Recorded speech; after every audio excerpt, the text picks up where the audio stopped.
तो अब हम स्ट्रक्चरल ऑर्गेनाइजेशन का थर्ड पार्ट का टीयर डाउन करने वाले हैं। थर्ड पार्ट में जो टॉपिक है वो है कनेक्टिव टिश्यू, एपिथेलियम टिश्यू के बाद वाला टॉपिक। तो फिर स्टार्ट करते हैं नेक्स्ट टॉपिक, कनेक्टिव टिश्यू।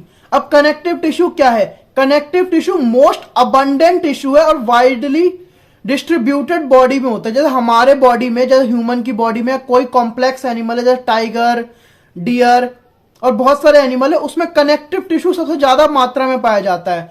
अगर पूछा जाए कौन सा टिश्यू सबसे ज्यादा मात्रा में पाया जाता है, मोस्ट अबंडेंट टिश्यू कौन सा है, तो वो होगा कनेक्टिव टिश्यू।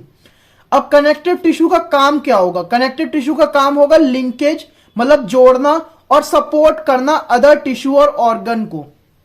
क्या होगा? जोड़ना और सपोर्ट करना अदर टिश्यू ऑफ ऑर्गन को। इसकी इंग्लिश में लाइन क्या बनती है? Function of linkage and supporting other tissue and organ of the body. तो नेक्स्ट कौन सा टिश्यू है? Soft connective tissue. अब soft connective tissue specialised type connective tissue होते हैं, जिसमें इंक्लूड होता है कार्टिलेज, बोन, एडिपोज, ब्लड और एक्सेट्रा। मतलब बहुत सारी टिश्यू और होते हैं, वो हम आगे पढ़ेंगे। तो एक पॉइंट है, जैसे एक्सेप्ट ब्लड, क्या बोला मैंने? Except blood, all connective tissue secrete structural protein. Structural protein का नाम है कोलाजन फाइबर। क्या नाम है? कोलाजन फाइबर, जिसको हम क्या कहते हैं? इलास्टिन। अब इलास्टिन से आपको पता चल रहा होगा उसका काम क्या होगा। अगर इलास्टिन नाम है तो उसमें इलास्टिसिटी होगी। अब किसी भी अगर रबड़ में इलास्टिसिटी होती है तो एक टाइप से वो स्ट्रेंथ भी प्रोवाइड करती है। जैसे अगर अब मांस, हमारा जो ये है स्किन है, इसमें इलास्टिसिटी है। अगर इसमें इलास्टिसिटी नहीं होती तो जल्दी ब्रेक हो जाती, पर कोलाजन और कोलाजन के कारण टिश्यू में एक इलास्टिसिटी आ गई, जिससे उसमें स्ट्रेंथ भी आ गई है और फ्लेक्सिबिलिटी भी आ गई है। कनेक्टिव टिश्यू एक मॉडिफाइड पॉलीसेक्राइड भी सिक्रीट करता है। तो सेल और फाइबर्स, जो फाइबर सिक्रीट करते हैं, उनके बीच में इकट्ठा हो जाता है, जिसको हम कहते हैं मैट्रिक्स। क्या कहते हैं? मैट्रिक्स। तो एक बार इसकी इंग्लिश में पढ़ लेते हैं। Most abundant, widely distributed, function is linkage supporting other tissue and organ of the body. Next है सॉफ्ट कनेक्टिव टिश्यू स्पेशलाइज्ड होंगे, जैसे cartilage, bone, adipose tissue, blood. उसके बाद एक्सेप्ट ब्लड, ब्लड के अलावा जो बाकी टिश्यू है स्ट्रक्चरल प्रोटीन सिक्रीट करते हैं, जिसका नाम है कोलाजन और इलास्टिन। इलास्टिन से क्या पता चलता है? वो इलास्टिसिटी आ गई उसमें, और इलास्टिसिटी है तो उसमें स्ट्रेंथ भी आ गई होगी। उसके बाद है सिक्रीट मॉडिफाइड पॉलीसेक्राइड, जो एक्यूमुलेट हो जाता है सेल और फाइबर्स के बीच में, जिससे वो एक मैट्रिक्स का काम करता है। ठीक है। तो कनेक्टिव टिश्यू किस पार्ट में डिवाइड है? कनेक्टिव टिश्यू कैटेगराइज्ड है लूज कनेक्टिव टिश्यू में और डेंस कनेक्टिव टिश्यू में और स्पेशलाइज्ड कनेक्टिव टिश्यू में। अब लूज कनेक्टिव टिश्यू भी दो में डिवाइड है, एरोलर कनेक्टिव टिश्यू और एडिपोज कनेक्टिव टिश्यू। क्या? एरोलर कनेक्टिव टिश्यू और एडिपोज कनेक्टिव टिश्यू। और डेंस कनेक्टिव टिश्यू डिवाइड है dense regular in connective tissue और डेंस इनरेगुलर कनेक्टिव टिश्यू। उसके बाद है specialised connective tissue. Specialised connective tissue में क्या क्या आ गया? Cartilage, bone, blood. क्या आ गया? Cartilage, bone, blood. तो नेक्स्ट टॉपिक है लूज कनेक्टिव टिश्यू। अब लूज कनेक्टिव टिश्यू की डेफिनेशन क्या है? Loosely arranged in a semi fluid ground substance. अब कोई भी चीज लूज अब हमें कैसे पता चलेगा कोई भी मसल्स लूज है? तो उसके आसपास या तो पानी होना चाहिए जिससे वो लगे कि वो लूज है, इसलिए वो लूजली अरेंज होते हैं सेमी फ्लूइड ग्राउंड सब्सटेंस के पास। अब दो जो टिश्यू बताए थे कौन कौन से थे? एरोलर कनेक्टिव टिश्यू और adipose connective tissue. Areolar connective tissue भी स्किन के नीचे पाया जाता है, बीनीथ मतलब नीचे, अंडर, और एडिपोज भी। एरोलर टिश्यू का काम क्या होता है? Support framework for epithelium. वो एपिथेलियम टिश्यू का फ्रेम बना के देता है एरोलर टिश्यू। और उसके बाद क्या है? एडिपोज का। वो स्पेशलाइज्ड होते हैं फैट को स्टोर करने के लिए। एडिपोज, पोज नाम से पता चल रहा है मोटा होगा, ओ आ रहा है क्योंकि, तो इससे समझो कि एडिपोज टिश्यू फैट को स्टोर करता है। अब एरोलर कनेक्टिव टिश्यू में क्या क्या पाया जाता है, जैसे फाइब्रोब्लास्ट। अब फाइब्रोब्लास्ट क्या होगा, फाइब्रोब्लास्ट क्या होगा, नाम से क्या पता चल रहा है, उसमें फाइबर होगा, तो ये फाइबर सिक्रीट करता है, ठीक है। उसके बाद macrophage, macrophage and mast cell. अब मास्ट सेल क्या सिक्रीट करता है, वो है हिस्टामिन, सेरोटोनिन, हिपेरिन। ये तीनों एनसीईआरटी में नहीं है, पर जानकारी के लिए मैंने बता दिया, क्योंकि ये 11th की लास्ट चैप्टर में है, केमिकल कोऑर्डिनेशन में, ये सारे हार्मोन है। अब आया adipose tissue, excess of nutrient. जब न्यूट्रिएंट ज्यादा हो जाता है बॉडी के लिए, तो वो स्टोर हो जाता है फैट के फॉर्म में टिश्यू के अंदर। तो इस टिश्यू का नाम क्या है, जिसमें फैट स्टोर होता है, वो है एडिपोज टिश्यू। और एरोलर टिश्यू का काम क्या है, support framework for epithelium. Next है डेंस कनेक्टिव टिश्यू। अब डेंस कनेक्टिव टिश्यू का डेफिनेशन है, fibre and fibroblast are compactly packed. अब नाम से पता चल रहा है डेंस मतलब भरा भरा। अब वो भरा भरा कैसे होगा, जब उसमें फाइबर और फाइब्रोब्लास्ट होगा।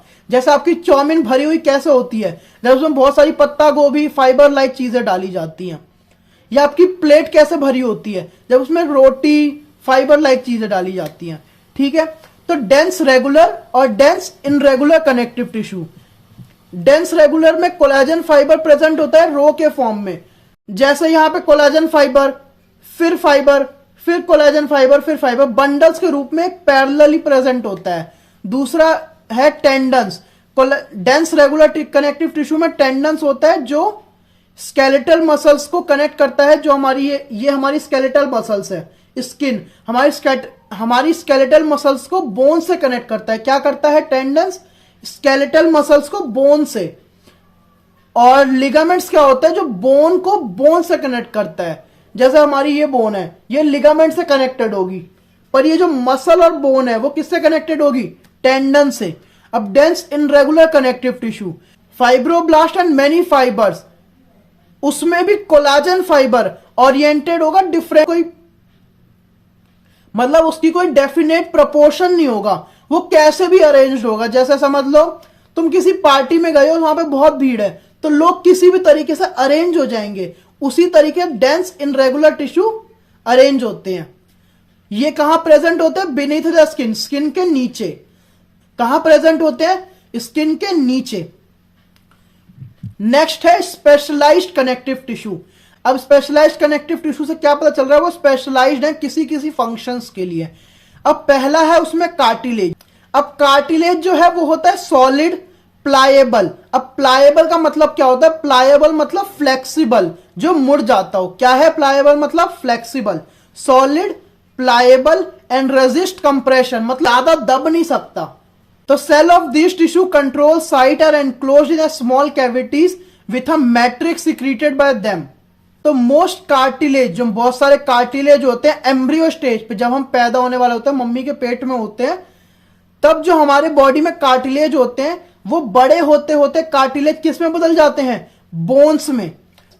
ये कार्टिलेज पाया कहां कहां पे जाता है, tip of nose, outer ear, joints between adjacent bone of vertebral column. ये जो हमारी रीढ़ की हड्डी है, रीढ़ की हड्डी के बीच बीच में कार्टिलेज पाया जाएगा, इसलिए तो हमारी रीढ़ की हड्डी फ्लेक्सिबल होती है।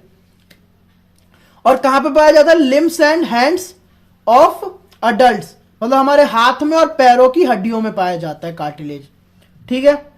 नेक्स्ट है बोन्स। अब बोन्स है, बोन्स को आपको देख के अब क्या पता चल रहा है, बोन्स हमारी मजबूत होती है, इसलिए हार्ड नॉन प्लाएबल। हमारी बोन्स फ्लेक्सिबल थोड़ी है, अब आप अपनी हड्डी को यहां से थोड़ी मोड़ सकते हो। तो हमारी बोन्स हार्ड होती है, फ्लेक्सिबल नहीं होती है, और उसमें ग्राउंड सब्सटेंस पाया जाता है, मतलब बहुत कॉम्पैक्टली पैक्ड होता है। अब हमारी बोन्स कैल्शियम में रिच होती है और कोलाजन फाइबर में भी रिच होती है। इससे क्या होता है, हमारी बोन्स को मजबूती मिलती है। क्या मिलती है, मजबूती। Rich in calcium and collagen fibre which gives bone its strength, ठीक है।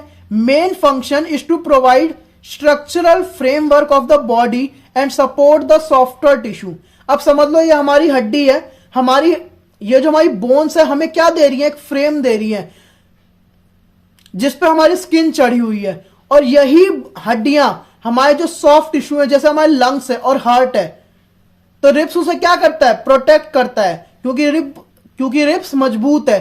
तो वो हमारी सॉफ्टवेयर ऑर्गन को भी प्रोटेक्ट करता है और हमें एक फ्रेम देता है हमारी बॉडी को ढालने के लिए, हमारी मसल्स उस पर चढ़ती हैं उस फ्रेम पे। तो नेक्स्ट है बोन सेल। बोन सेल का नाम क्या होता है? बोन सेल होता है ईस्टियोसाइड। और जब लड़कियों की हड्डियां कमजोर हो जाती हैं 30 की एज के बाद, तो इसलिए उसका नाम क्या होता है?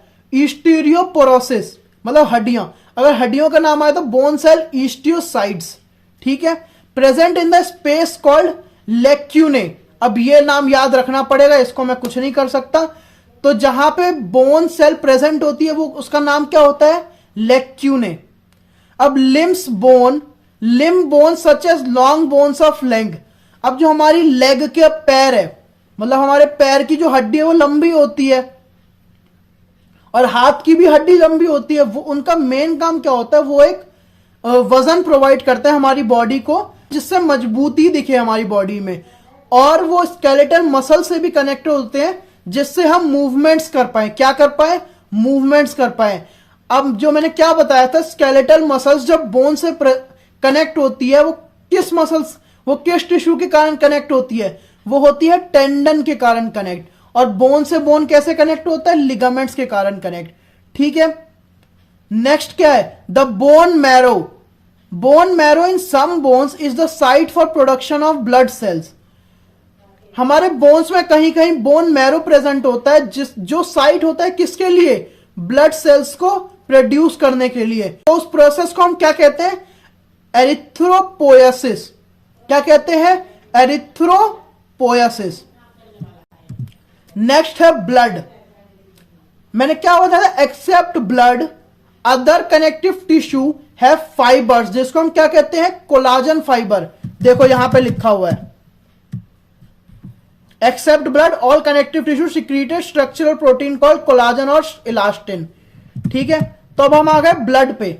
ब्लड फ्लूइड कनेक्टिव टिश्यू होता है जिसमें आरबीसी, डब्ल्यूबीसी और प्लेटलेट्स प्रेजेंट होते हैं। क्या प्रेजेंट होते हैं? RBC red blood cell, WBC white blood cell और प्लेटलेट्स, ठीक है।